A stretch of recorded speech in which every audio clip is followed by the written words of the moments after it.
Hey guys and gals, I finished the journal. Well, I'm not really entirely done. I want to decorate it and fill up the pockets a little bit more, but I wanted to show you the structure of the finished product. And I made two more mistakes, and I wanted to show you how I fixed those mistakes so that way you can, if you make the same mistakes, or hopefully you won't make the same mistakes, because I did, and if you do make the same mistakes, this is how to fix them. So when I had put the spine together, the strip was too narrow, so I cut it in thirds and ended up doing the spine that way.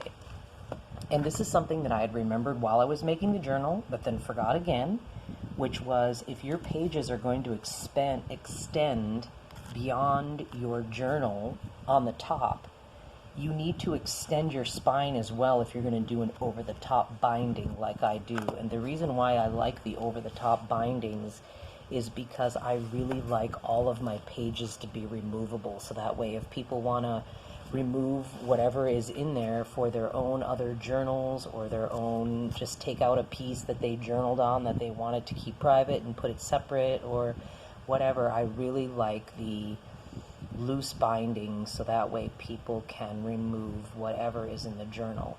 So how I fixed that mistake was I just glued two pieces of cardboard together and extended the spine, which I wouldn't recommend that because if you tie things tightly and are heavy-handed like I am, it'll bend in like this. See how it's bending in because I tied it really tightly. But I actually like that look. I don't mind it so much. Especially since it's art, you know, and it's supposed to be a cool-looking junk journal, so it's fine. And the person I'm giving it to, she's a gem, and she will love it. She'll just think it's so whimsical and cool. And also what I did was the other reason why I like it, the thick spine, is I like to leave room for growth. So if you notice on the back cover here, you know, you can move that over, and there's so much room to add other signatures to it. And yeah, so this isn't really for travel because of the way the spine is and the way I put it together. You have to really sort of be ginger kind of with this little journal here, but I'm just going to go through the pages with you, just show you how I laid it out. And it has an organza ribbon, and here's the front cover.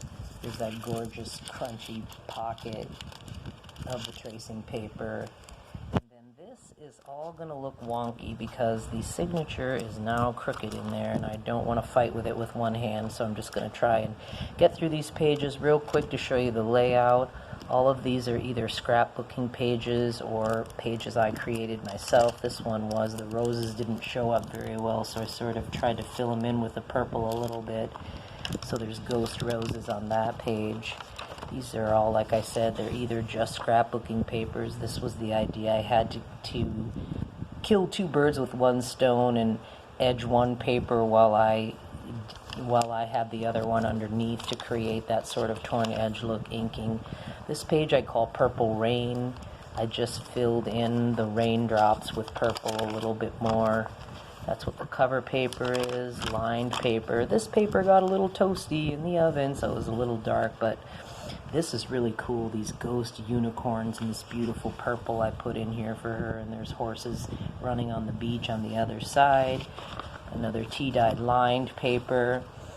And this was I got this doily in that lot I told you about that had all the bits and bobs, and I included this in her journal because we were talking on the phone yesterday, and she said, I'm not saying I'm social distancing, I'm saying I'm cocooning, because when I emerge, I'm going to be a butterfly. So I put this in the center of her journal, so that way she will get a kick out of that. She will think it is so whimsical when she sees it.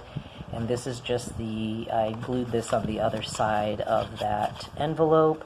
And here was another one I just made a little journaling spot by inking around another page and leaving that on there. And the other side of the Purple Rain page. And this was more of the inking I used for the underneath.